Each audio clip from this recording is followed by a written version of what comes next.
Hai semuanya, aku Reva Dwi Ayu Pramurita, mahasiswa Sosiologi Islam semester 6 di UIN Salatiga. Pernah gak sih kamu itu merasa hidup tuh kayak ngebut banget? Baru bangun, tahu-tahu udah malam. Tubuh kita ada di sini, tapi pikiran kita kemana-mana. Ada yang pernah di sini? Nah, hari ini kita bakal bahas cara sederhana biar hidup kita itu lebih tenang, lebih sadar, dan lebih bahagia pastinya.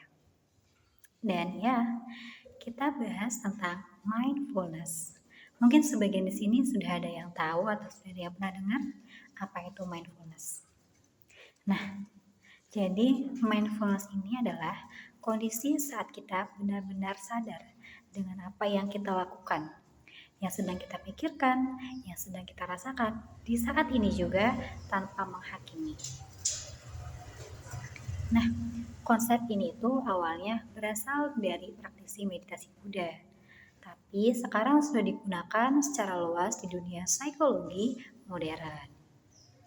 Nah, salah satu tokoh penting yang mencetuskan mindfulness ini ke dunia barat adalah John Kabat-Zinn. Nah, selanjutnya aku bakal bahas manfaat mindfulness itu sendiri menurut riset. Jadi, menurut berbagai riset di bidang psikologi positif, latihan mindfulness ini punya banyak manfaat, berbagai manfaat.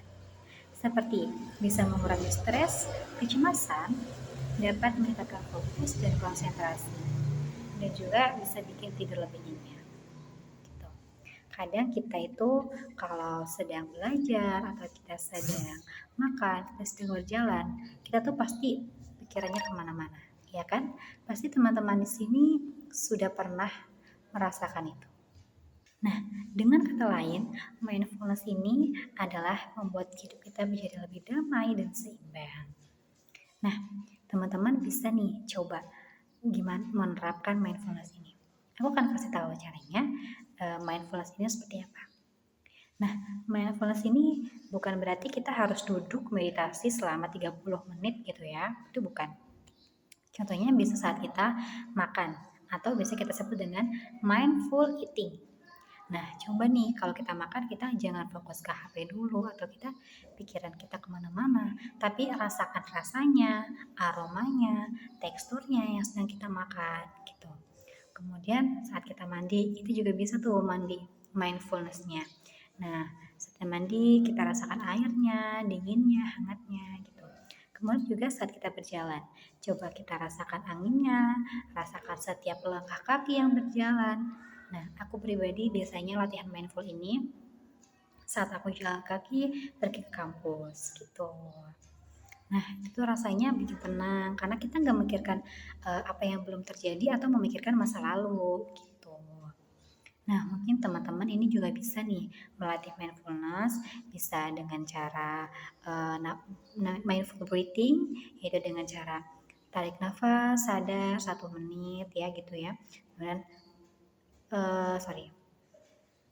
kita bisa mindful breathing, yaitu tutup mata sebentar, tarik nafas perlahan, rasakan udara yang masuk, lalu hembuskan. Lakukan ini 3-5 kali. Kemudian yang kedua nih, yaitu kita bisa dengan jurnal malam. Kita bisa nih tulis 3 hal yang kamu rasakan hari itu juga tanpa menghakimi. Kalian cukup jujur aja, misalnya, duh aku hari ini lelah gitu, atau aku hari ini khawatir gitu. Dan itu tulis aja semua yang kamu rasakan di hari itu. Kemudian yang ketiga yaitu kita sadar saat emosi itu muncul. Ketika kamu kesal, coba berhenti ya, ambil nafas, sadari, oh aku lagi marah gitu. Ini bukan berarti untuk menghilangkan emosinya, tapi kita menyadari gitu, kita menerima emosi negatif ini gitu. Nah, jadi teman-teman semuanya, mindfulness ini bukan soal hidup tanpa masalah, tapi tentang bagaimana kita menyikapi hidup dengan penuh kesadaran. Hadir sepenuhnya di momen ini, bukan di masa lalu yang sudah lewat atau masa depan yang belum datang. Jadi aku berharap semua teman-teman di sini bisa nih mempraktikkan mindfulness ini di kehidupan sehari-hari. Karena ini adalah sesuatu yang simple, tapi impact-nya besar buat kehidupan kita. Mungkin cukup ini aja yang dapat aku sampaikan atau aku sharing di video kali ini. Mungkin selanjutnya aku akan sharing lagi tentang mindful eating, tentang mungkin aku akan sharing lagi seputar mental health. See you.